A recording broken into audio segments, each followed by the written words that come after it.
सर्वार्चितलाभाय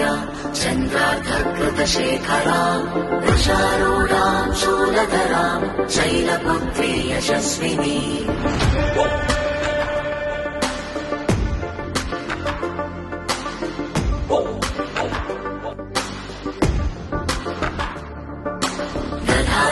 दधानाकरपद्माभ्याम् अक्षमालाकमण्डलो देवी प्रसीदतु मयि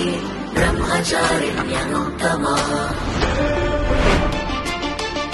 श्वेते वृषे समारूढा श्वेताम्बरधरा शुचि